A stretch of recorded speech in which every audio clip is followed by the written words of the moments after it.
Hi, Hi, good afternoon. how are you? Good, thank you. Good to see you again. Yeah, nice to see you as Um, well. How's your day been? Good. I'm excited to be here. Yeah, me too. I already see that there's like people in the waiting room waiting to be let in. Sounds good. I'll get my slides ready.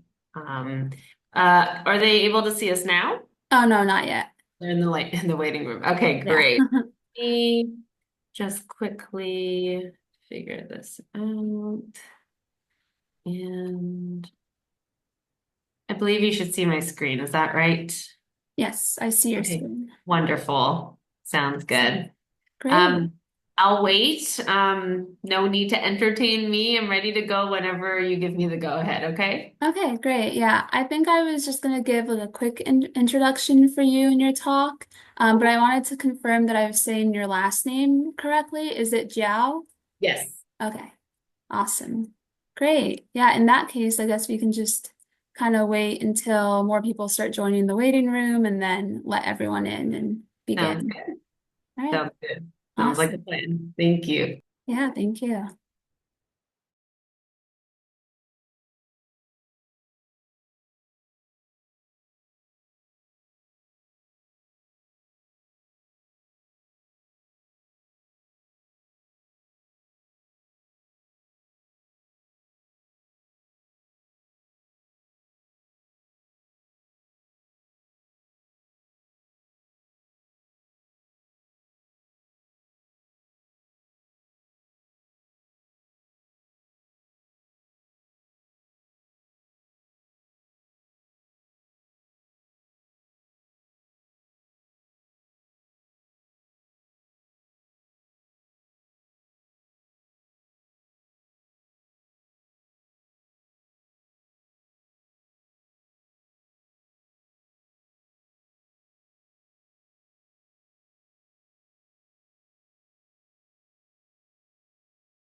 I think we can give it like another minute or two. We had about 90 people register, so maybe just give it another like minute and then we can let everyone in.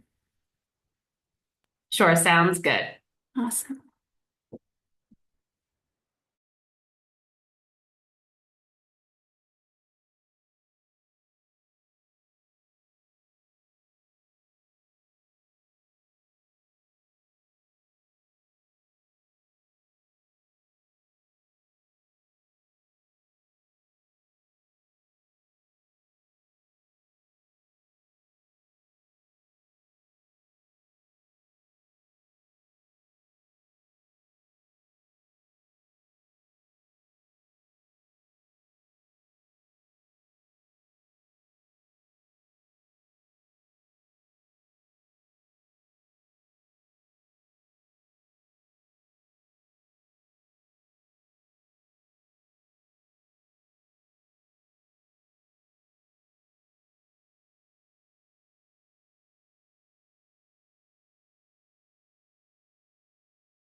Okay, I think we can get started. I'll let everyone in, and then if people join a little late, I'm sure they can kind of catch up on the presentation.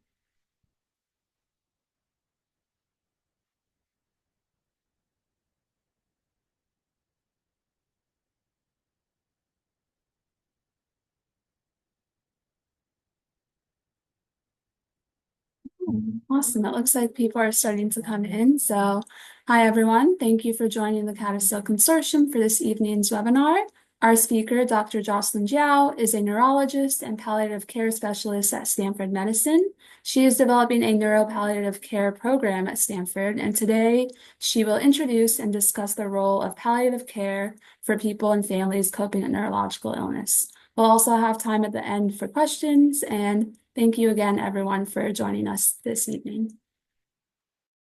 Thank you for that lovely introduction, and thank you to everyone for attending this talk with me and inviting me here. My name is Jocelyn, and I am a palliative care provider at Stanford. I am also one of the movement disorders neurologists at Stanford, so I live in both of those worlds, in neurology and palliative care. That makes me all especially glad and honored to be speaking with the CADASIL community. This is a group of people near and dear to my heart. I'm excited to talk with you today about living your best life with CADASIL.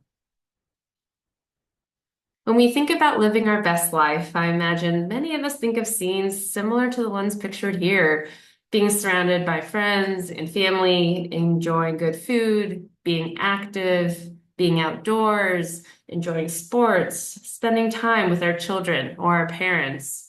Some other things not pictured here might include participating in our church or faith communities, caring for loved ones, caring for pets, contributing in our jobs or work.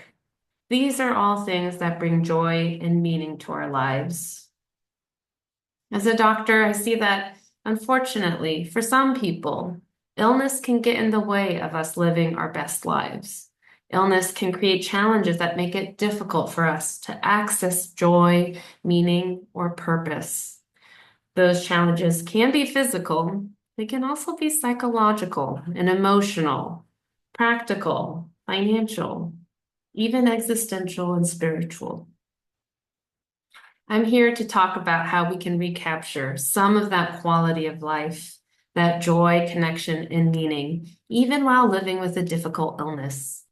Over the course of the next 25 minutes, we will talk about an approach and medical specialty that focuses on making life as good as it can be. Along the way, I want to make sure to answer your questions so that this session is as helpful as possible. So feel free to write them down.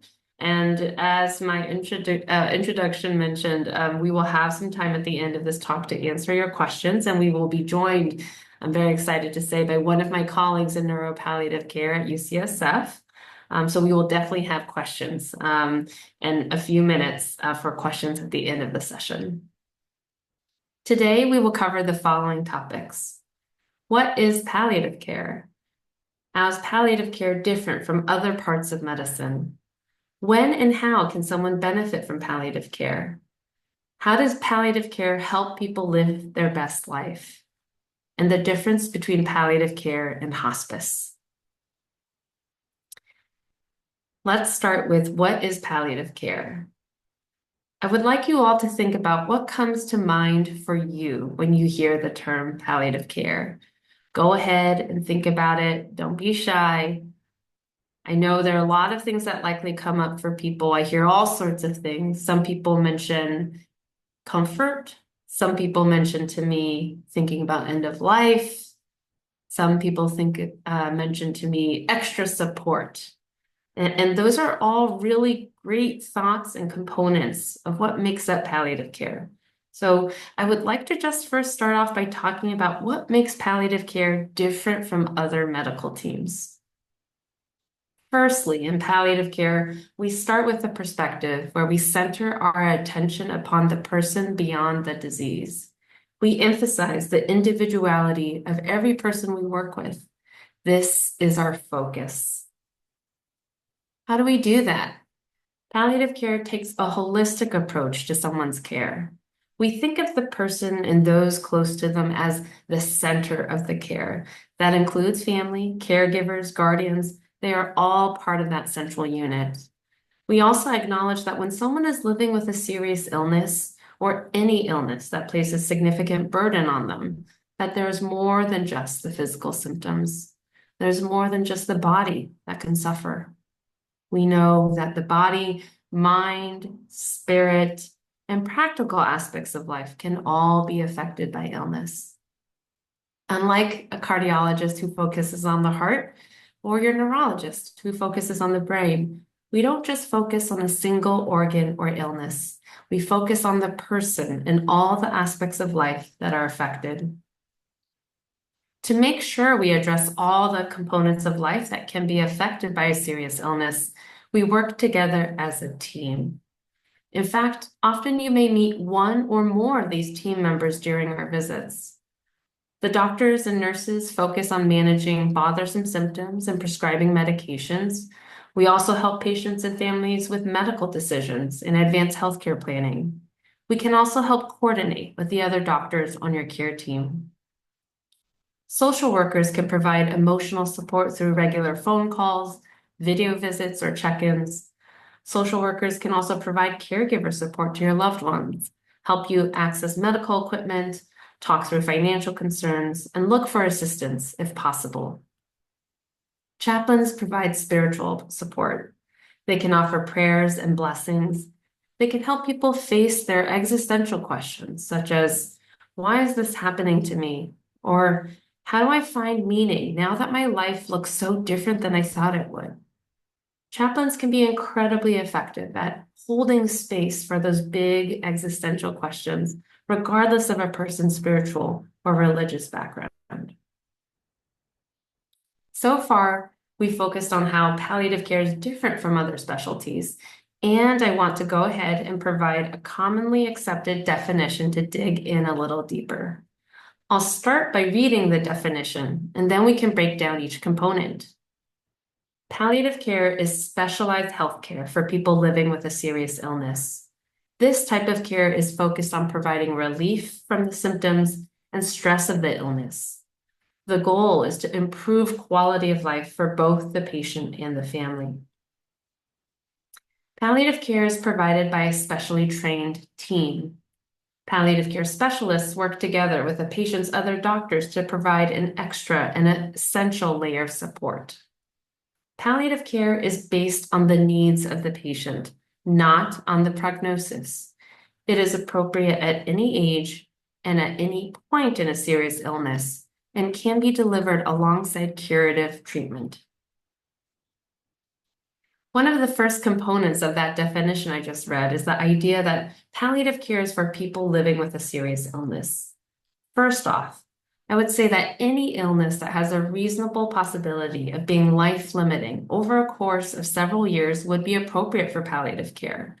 If you are not sure if your illness would fit into this category, this is a great question to bring up with your doctor. Some example of illnesses, conditions, and diagnoses that we commonly see include cancer, heart failure, liver, kidney, or lung disease, dementia, ALS, Parkinson's disease.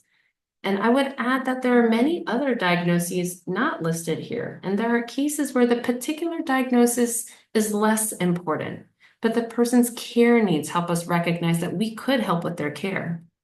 Examples include people who are going back and forth to the hospital more than 3 or 4 times a year, or people who are having what we call functional decline, which is when people experience things like less mobility, weight loss, falls, an increasing need for help doing daily tasks.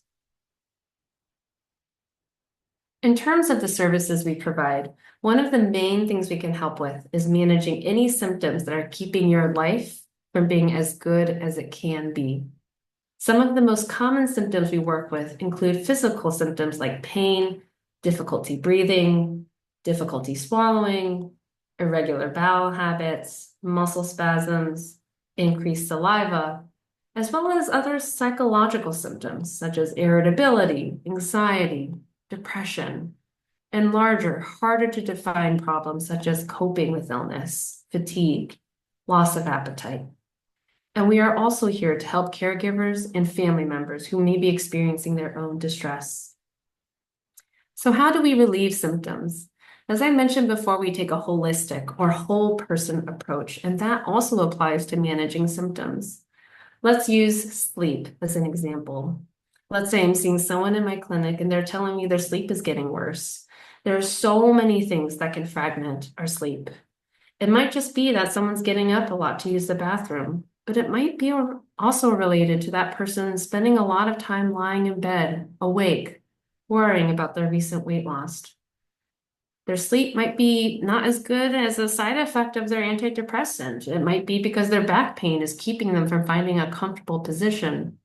A patient might become so sleepy during the day that they can't get to their grandchild's soccer game, and it may cause them to feel more socially isolated from the people close to them. When they're staying up at night, they may begin to wonder if everything they're experiencing is a form of punishment from God. To address people's health as a totality, what we call total health, we have to consider what's happening in someone's body and also address how this symptom is affecting their life. So yes, of course, our tools include medicines. They also include psychological interventions, integrative techniques, and addressing spiritual and existential concerns. In addition to managing symptoms, we also help with making medical decisions. This can include things like advanced healthcare planning, which is an umbrella term that includes any conversation about someone's wishes. We can also help people complete documents like advanced directives and impulse forms. We also help people weigh treatment options. This could include things like helping someone think through, is it time for them to transition from home to a facility? Do they still want to keep going back and forth to the hospital when it feels like they're not getting better each time? And of course, we also help people prioritize what's most important in their loved one's care when time is looking short. As some of you likely already know, making medical decisions can be really hard. Making medical decisions in brain diseases where there can be so much uncertainty about the future can be even more challenging. This is honestly my favorite part of my job, helping people weigh the benefits and burdens of treatment options within the context of what's important to them as individuals. Palliative care is here for you when you and your healthcare team need it, and that means at any age and at any stage. There's no particular age, diagnosis, prognosis, or treatment plan that makes you eligible or ineligible for palliative care. And it is extremely important to know we can be helpful anywhere along your journey with CADASIL. In a typical clinic day, I see people who have been newly diagnosed, patients who are pursuing treatment, patients who are engaged in clinical trials, and of course, also patients who are working to live and thrive with their illness and not receiving any treatment targeting their underlying illness.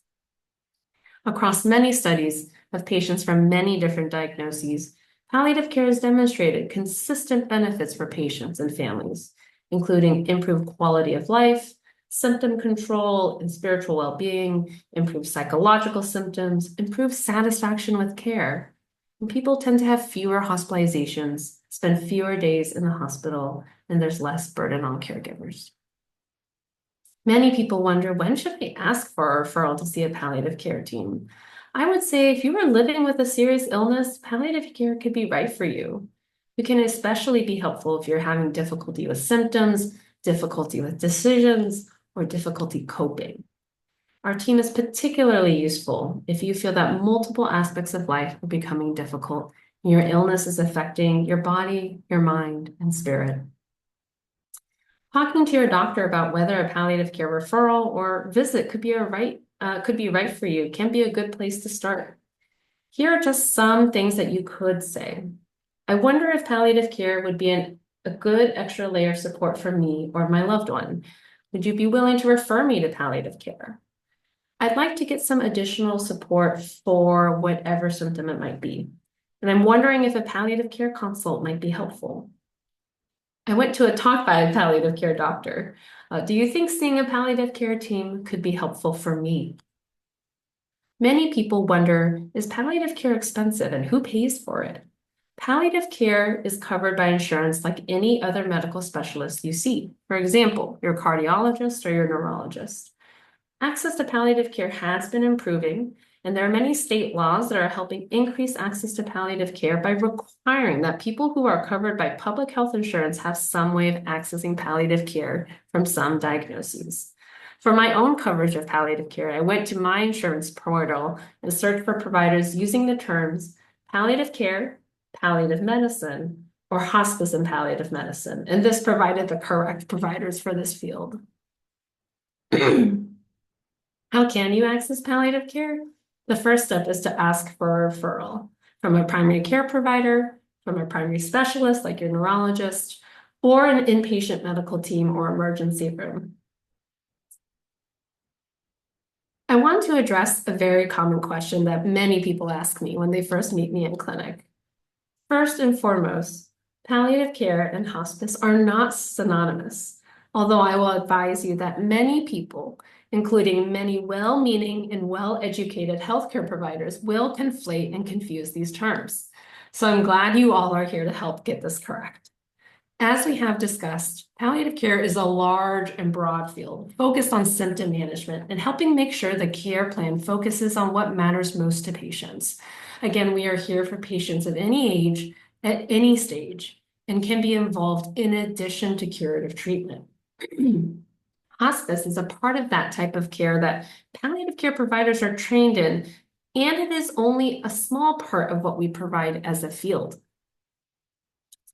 Hospice care can be a little confusing because the term actually refers to several things. Hospice is often used just to describe a philosophy of care.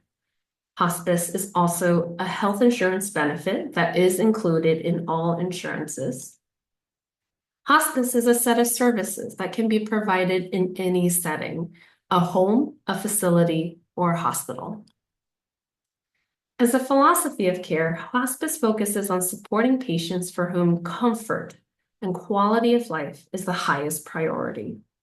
In providing this type of care, hospice typically thinks about every intervention, lab test, medicine, and procedure, and asks the question, does this help the person feel more comfortable? If it does, hospice will try to do that thing and make it happen. If it does not, hospice will recommend stopping that test, medicine, or intervention. Again, the philosophy of hospice care is a really good fit for patients who want quality of life and comfort to be their #1 priority, which often includes that patients are less focused on pursuing interventions that might prolong life and also prolong the dying process. As a philosophy, hospice also aims to support people being in the place that is most comfortable for them. For many people, that is the home.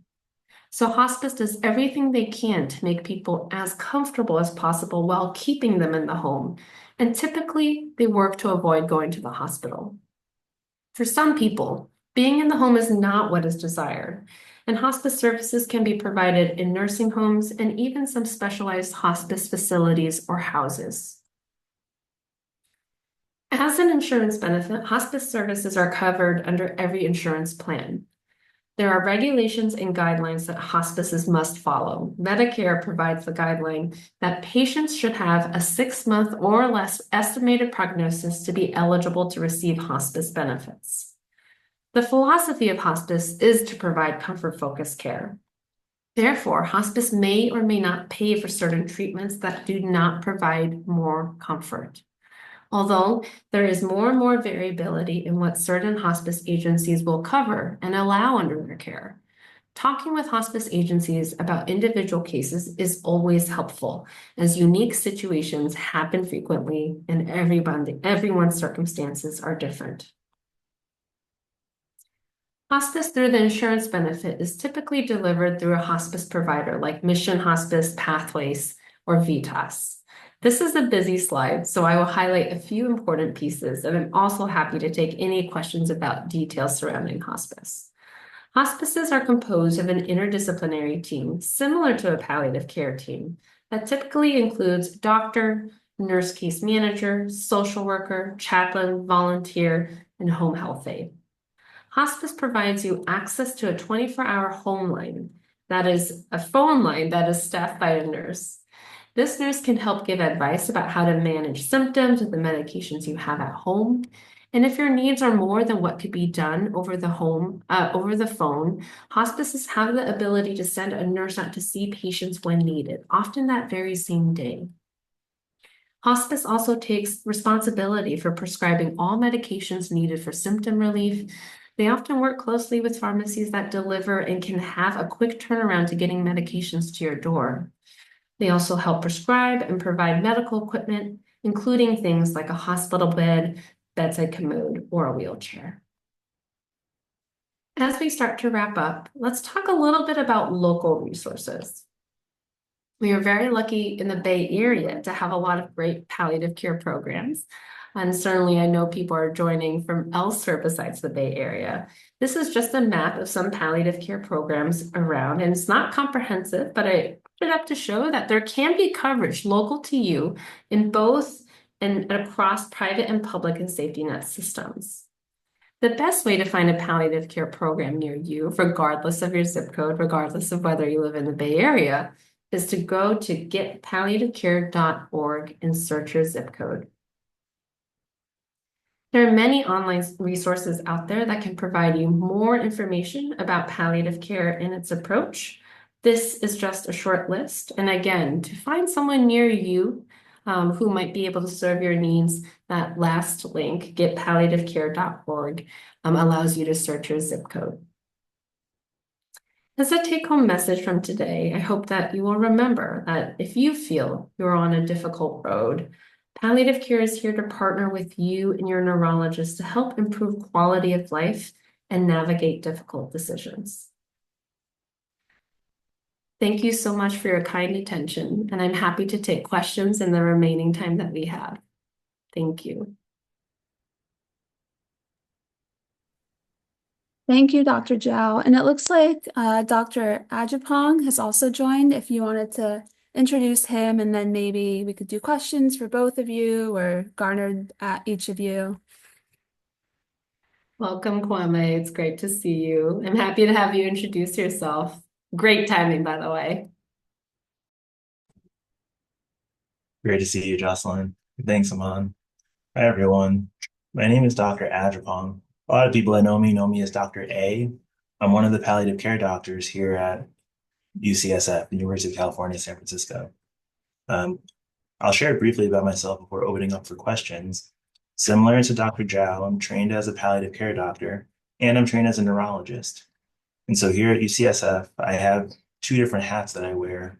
One as a general neurologist, meeting folks with all types of neurological illnesses, certainly folks with some symptoms that ultimately we end up diagnosing with things like CADASIL.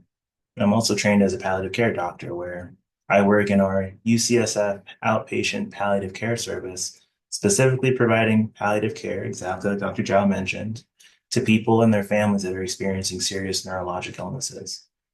And so I'm really fortunate to be able to work with a team that addresses that idea of total health, like Dr. Jiao talked about. Being able to work with a social worker to think about the logistical piece of things, both for the person with the illness and for their family members that are thinking about the next steps, or working with a spiritual care provider to think about how this is changing how someone views themselves, whether, again, as a patient or the care partner. Certainly with a nurse too, and being able to all come together to think out loud with somebody has been a really helpful piece here. The last thing I'd like to share when we see folks in our neuropalliative clinic is that we like to think out loud with people, put everything on the table, understand where things are, and think about what the time ahead looks like in the short term, in the medium term, and the longer term. And because I'm trained as a neurologist too, I often tell folks that I'm able to go and talk to the referring neurologist, oftentimes kind of neurologist to neurologist, to get a sense about how they're viewing things. And sometimes we play the role of translating some of the stuff that's been discussed in other clinics to be able to make sure that everyone's on the same page and thinking ahead. It's a lot of information up front, and certainly happy to dive into more detail as questions come up. Awesome. Thank you so much. I see that we have a couple of questions in the Q&A. If either of you are able to provide some answers to these. Yes, thank you so much. I did bring up the slide with the websites as someone asked, and I figure we can leave it in the background as we go down the Q&A. And I think both Kwame and I can take a shot at this question. What are examples of some successful palliative care therapies for neurological illnesses specifically? I think I can maybe take a shot at that first. So it sounds within the word therapies, I think a lot can be contained in there. I think that can cover medications in the most traditional sense, and that can also include the specific model of care that we have. If we're going to focus on medications that we tend to prescribe in a neuropalliative context, I would refer back to that list of symptoms in my own mind of both physical and psychological symptoms that are really common in many people coping with serious neurological disease. So that can be, for some people, pain. But for many of the people I work with, a lot of the therapies that we're thinking about are also therapies that treat other really bothersome symptoms. There can be changes to breathing, changes to bowel habits, changes to bladder habits. We often cover as well any kind of psychological or psychiatric symptoms like anxiety, irritability, depression, and apathy. So there are many different kinds of palliative care kind of medication strategies that are more specific to neurological disease than they might be for other kinds of disease processes. Kwame, anything Yeah. comes to mind for you? One thing that I might build on top of what Dr. Jiao mentioned too is that we purposefully think of therapies broadly in the context of total health, like Dr. Jiao mentioned before. And so I won't add anything to the medicines that was mentioned. Maybe I'll name a few scenarios that come up that we might also view as therapies too. One, I saw someone earlier this morning who was experiencing loneliness because as their illness progressed, they were spending more time at home, less able to interact with their friends or maybe family that live outside of where they live. And so we came together with our social worker to think about ways to be able to bring people to the house or to bring that person over to different places that might be more accessible than what things used to be like. Being able to think of something like having a social calendar or social appointments was a impactful therapy for that experience of loneliness, in addition to the medicines that they might be receiving for their anxiety or the changes in their mood, like Dr. Zhao mentioned. And so by being able to ask questions about where their health has been affected in those different domains, we can think about what the right therapy might be, whether it's medicines or other approaches of being able to talk through different scenarios that might be impactful for them. Thank you, Dr. A. Maybe we'll move on to the next question. The next question from Layla would be, how often do you see, I says, does one see a palliative care specialist or what is recommended? Want to take Yeah, that one first? I'm happy to start with that one and share what we do in our clinic. Oftentimes, if we meet someone for the first time, we're spending that first visit getting to know the person and the people that are around them. And so in that one, we're asking all those questions about the symptoms that are coming up, whether physical or emotional, existential or spiritual, and we're thinking about what the next steps are, maybe as described by their other providers. From that conversation, we can go any number of directions. Oftentimes, it depends on how acute those symptoms are in those different domains. If someone's having a lot of symptoms and we're using a lot of different medicines and talking through a lot of different scenarios, maybe we're seeing them back pretty regularly and maybe pretty frequently. If things are otherwise pretty stable and it seems like things aren't changing too much from, let's say, month to month or every few months, then maybe we're spacing out those visits, letting the family know that we're another group, an extra layer that's providing support to think through things if another scenario were to come up where they're wondering about what the best next steps are. And so one of the nice things to that idea of being able to see folks at any age and at any stage is that we're able to meet people where they're at. Maybe that's having visits up front. Maybe it's being able to take a step back, knowing that we're available to be able to have a conversation should something come up down the line. I'll just corroborate what Dr. A said and kind of repeat what I often say to patients and families when I'm first meeting them, which is I never want our team to feel like another medical team you feel obligated to check in with. We are really here to be an extra layer of support for people that really feel like we're contributing to their care team. So if that means that we fade into the background and just say, let us know if you ever need us, if that means being more present and driving some of the symptom management or really setting up some frequent check-ins to really tease out, what's working for your coping and what isn't, all of that frequency and that timing, of seeing a specialist palliative care provider should really be based on what you need.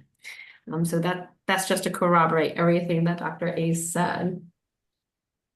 From Roland, the next question would be, are there resources for the in-home caregiver? Totally understand the palliative care for the patient. I was a caregiver for my family member and went through a lot during that time with my family member.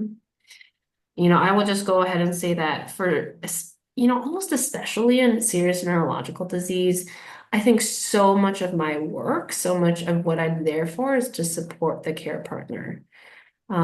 This isn't unique necessarily to neurological disease. Of course, people experience functional decline in many other conditions. However, we do know that in many chronic and serious neurological illnesses, there's a special kind of loss over time. There's a special kind of potentially an extended period of functional decline, of needing more help. And so we know that care partners, people who are caring for people living with serious neurological disease, are experiencing an incredible amount of strain.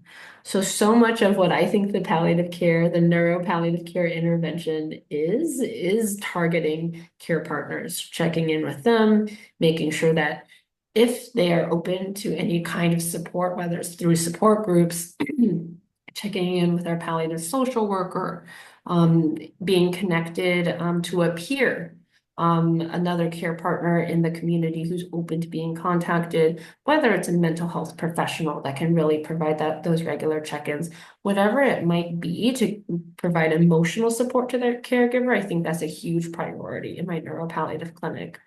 We also try to optimize the resources that exist. I think there are a couple questions I saw down the line about resources that palliative care might help you access.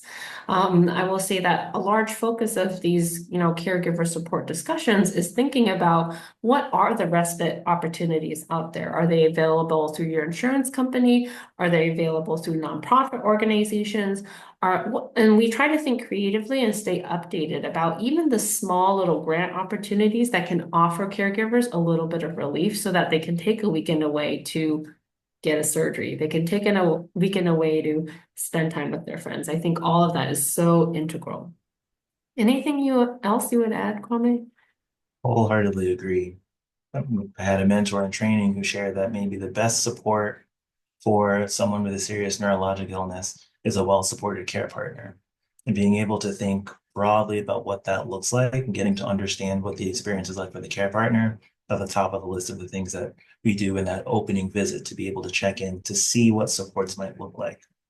I mentioned this idea of maybe playing a translator or interpreter of sorts for what the medical situation is looking like. And exactly like Dr. Jiao mentioned, sometimes that also includes thinking about what the supports look like that are available for care partners in the role that they're in. I think that also answers this question from Anonymous. Is there palliative care available for caregivers? And I think in that indirect way, we're saying yes, absolutely. Palliative care is ostensibly, the visit is scheduled with the loved one with the disease. And I think, I think both Kwame and I would say that in our neuropalliative clinic, we really emphasize we want to meet those support people in your network too, the other people in that center of care. I'm seeing another question from Douglas Sue. So my sister has CADASIL, and she as well as the family are experiencing some difficult times. We now have a caregiver coming in daily for 4 hours a day, which is becoming quite expensive. But here are my sister's two biggest daily challenges. Number one, irregular bowel habits, and I'll skip on to number two, physical mobility. And it sounds like a third one, some behavioral changes. It sounds like Douglas is a Kaiser member, and we have talked to palliative care, but did not outline a path forward. So I will say, Douglas, of course, we want to use this opportunity to provide as much education and guidance as possible. And at the same time, we have to say, for medical legal reasons, I can't provide you any explicit medical advice at this time. I think the question you're asking is, where is palliative care's role in helping me cope with these symptoms and helping support my sister and my family as the disease progresses over time? I think certainly if you have spoken with palliative care before, especially now that the disease is likely in a different place than it used to be, I think it's always reasonable to go back to that same palliative care provider or the original provider who referred you to palliative care to say, hey, things are different. We're in a different place now. And I think we do need more support and some help managing these symptoms. And really, they are likely to be able to connect you back to that palliative care team to see what other support they can give you. Yeah. If I can add one thing to that idea too, of course, agree with you, Jocelyn. I think Jocelyn said this earlier about the education that sometimes has to happen for very well-meaning providers who maybe sometimes are wrapping their mind around what palliative care looks like. And I say that from maybe from the experience of people that aren't in palliative care. And I'll say on the palliative side, being able to have a sense of what support might look like for someone with a serious neurological illness is also a really important piece that Jocelyn and I spend a lot of time doing. We work with plenty of palliative providers who maybe would really benefit from being able to have a conversation about what to expect in the days, weeks, and months ahead with an illness like this one, or other illnesses, and being able to share that things are in a different place, exactly like Jocelyn said, it can be a really helpful way to restart some conversations. Even if that means that the palliative provider needs to have a conversation with a neurologist or primary care doctor too.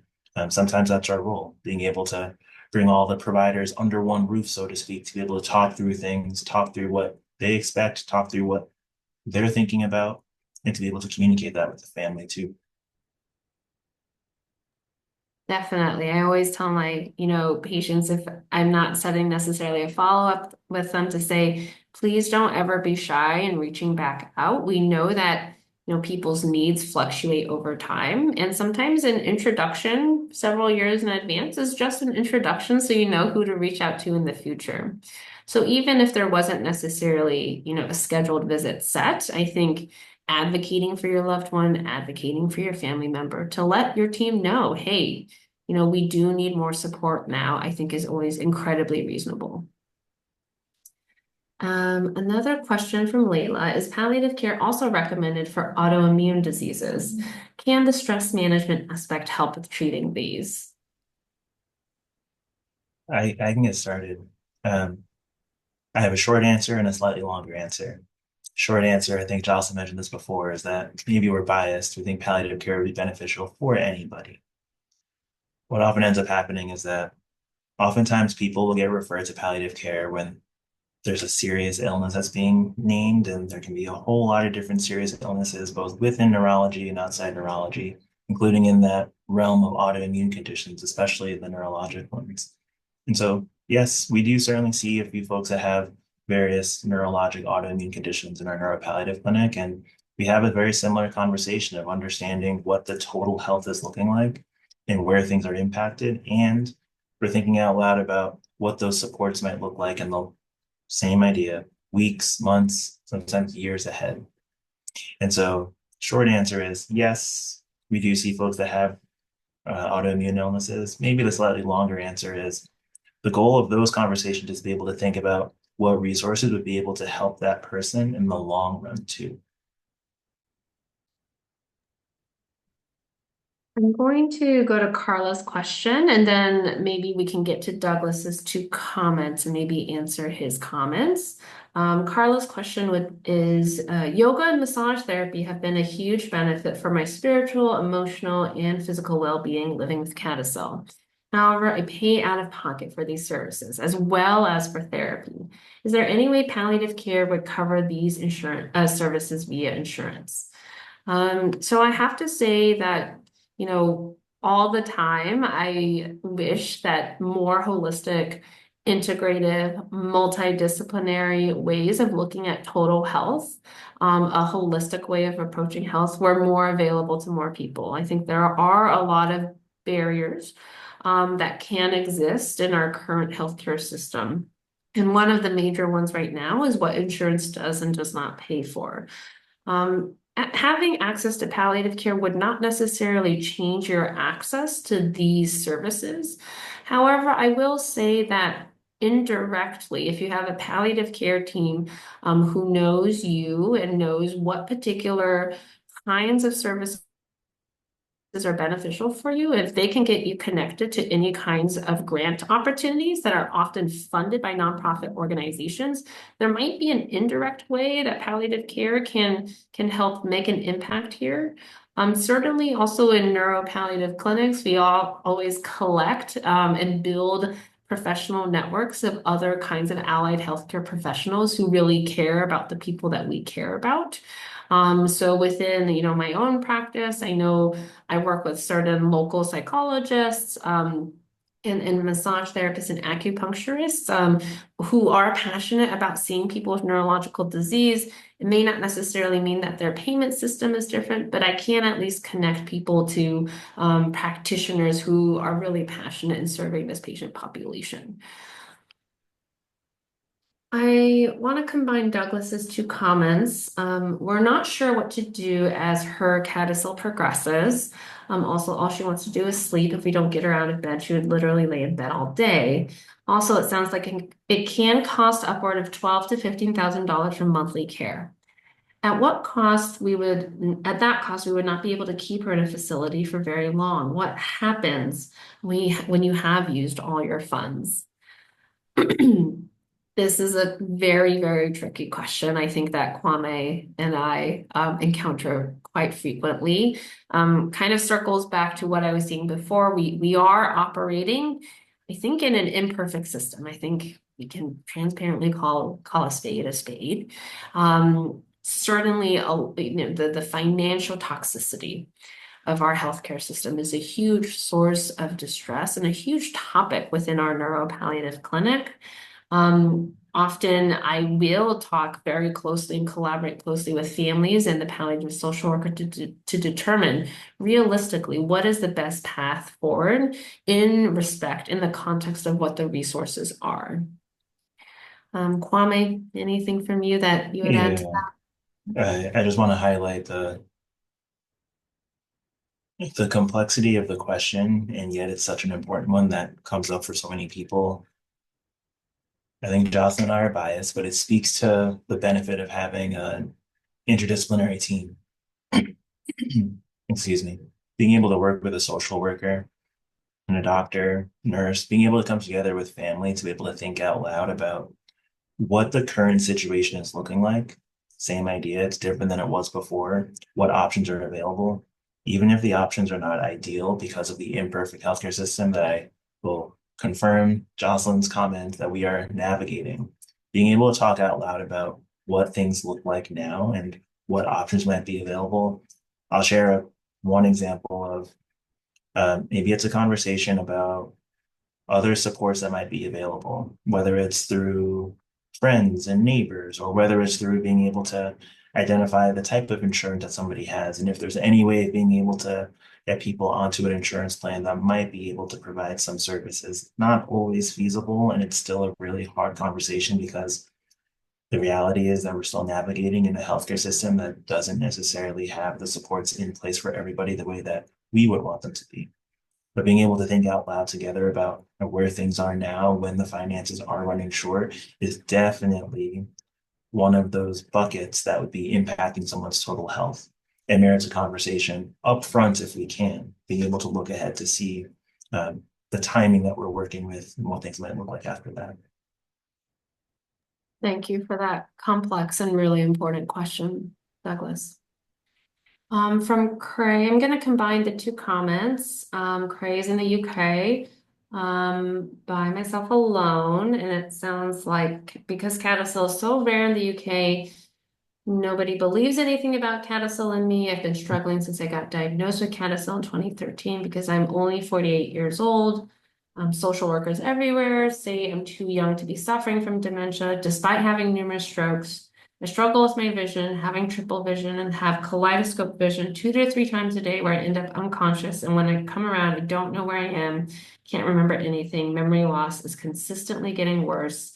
And I think to go back to the prior question where Craig posted, what should I be asking for? Um, I will say, absolutely, it sounds like there's an incredible opportunity, Craig, for you to get more support.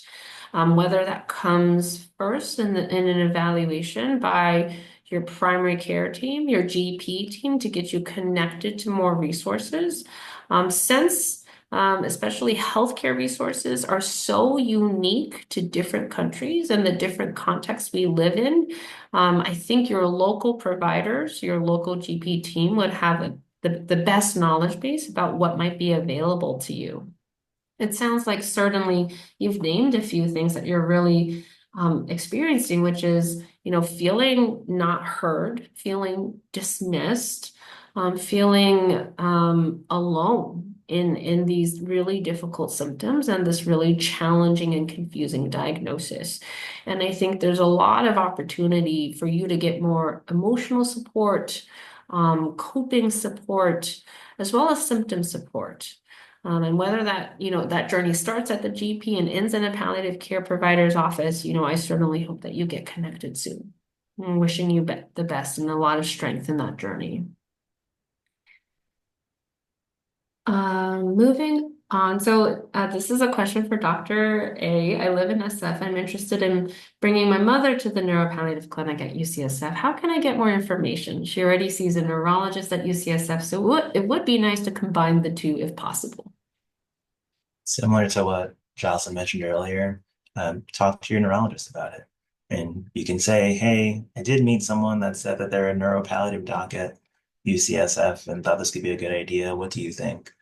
I'm fortunate to have been able to work for a while as a neurologist here too, so I've gotten to know many of the neurologists, though not all of them.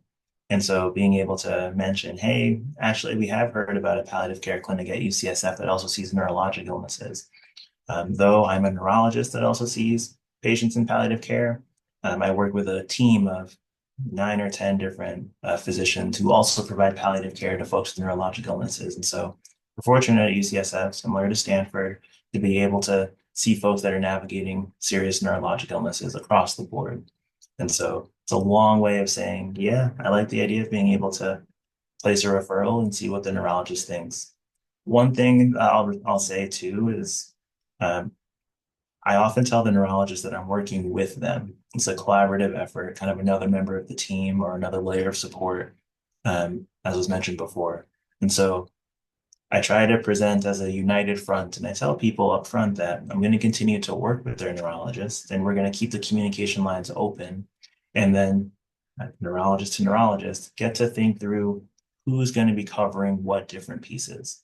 Oftentimes, the neurologist will continue to be providing the care that they were, and maybe we're serving in the role of thinking about the big picture, thinking about what steps might be coming down the line and what that might look like. But that conversation is often one that can happen with all three pieces: person in the family, the neurologist, and us in the palliative care clinic. Next question, can alternative medicine be a part of palliative care? For example, herbal remedies or acupuncture? So you might have noticed on one of my slides regarding symptom management that certainly we do consider integrative therapies when we're thinking about symptom management in the palliative care setting. If I click back fast enough, I'm going to get there. I will say that I'm very lucky in my healthcare institution at Stanford to really have access to a really wonderful integrative medicine team. So because I know that many integrative techniques, including acupuncture, including yoga, Tai Chi, and meditation have all been studied in many of the diseases that I see, such as Parkinson's disease in clinic. I do try to integrate, all these different modalities into our treatment strategies. I think one of the, major tenets and really concepts that's core to palliative care is that we really try to keep an open mind. We really want to take into consideration all the different disciplines that might target different aspects of illness being that are impacting your life. So because these interdisciplinary modalities can be really powerful, these integrative techniques, I always try to keep an open mind to them. Kwame, I'm going to let you take this one. Are there any studies on the benefits of palliative care in improving overall prognosis? It's a fantastic question. It's one that Jocelyn and I are smiling because we are part of a larger neuropalliative community around the country that is studying all of these things. You may get the sense from this conversation that palliative care, it has been around for some time, especially in people that are experiencing other illnesses, especially around cancer. Um, those studies actually have been done, and there was a study that showed that there is a survival benefit that palliative care improved prognosis in that population that was experiencing cancer. Those studies are ongoing as we speak. Jocelyn had a slide that pointed to many of the other benefits that came up, and they have been found in study after study. And so now the research is on, so to speak, about being able to identify how prognosis improves, whether it's related to the number of months or years that somebody is living and it being longer from palliative care, and if it's related to their quality of life as they're living too. Another conversation I had earlier today was the idea of what prognosis actually looks like. And are we talking about the number? Are we talking about the quality versus the quantity? Is it a combination of the two? And so it seems like we have the data that's showing that benefit when it comes to quality of life, and the studies are ongoing as we speak about the quantity as well. Yes, and I will, I think I answered it in the chat. Hopefully all of you can see that I put in the link for the very seminal New England Journal study that looked at people with advanced lung cancer who had a survival benefit when they did receive palliative care compared to people who did not receive palliative care. So certainly in the neurological setting, this is a really, really exciting area of research, and we're very hopeful to be able to provide you some answers to answer that exact question.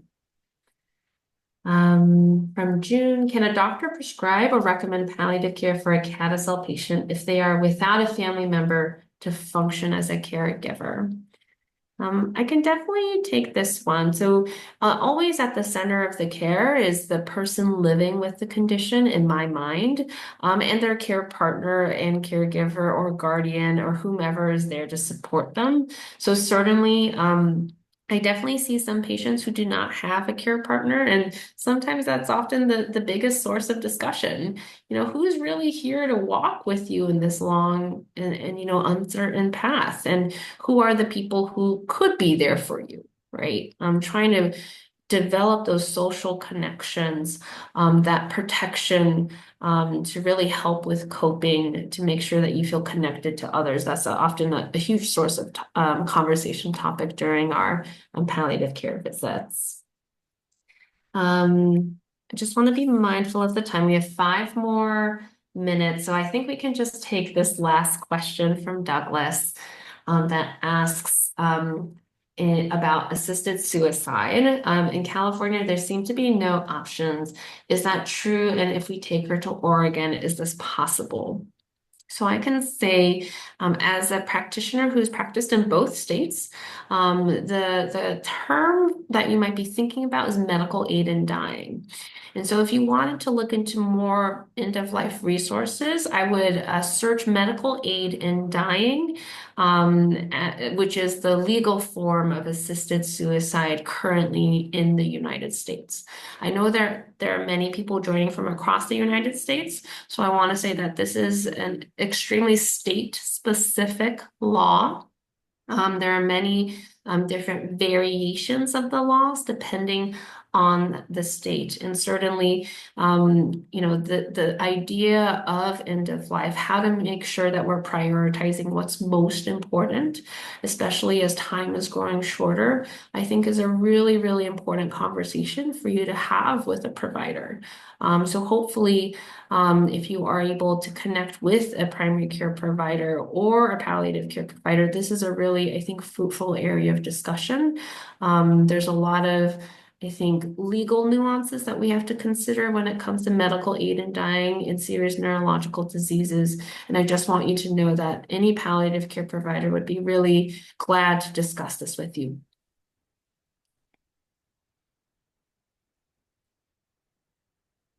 All right. I think that is most of the questions that I saw appear in the chat. I want to thank everyone for joining this evening. Of course, to Dr. Ajapong and Iman, thank you for inviting both of us today.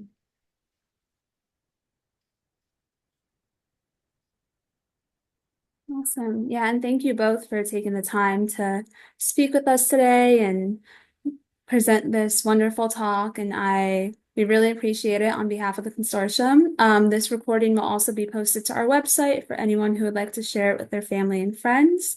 If you have any questions, feel free to send me an email, and I'll include my email in the chat as well. And thank you again, everyone, for joining us this evening. Bye. Take care, everyone. Bye-bye.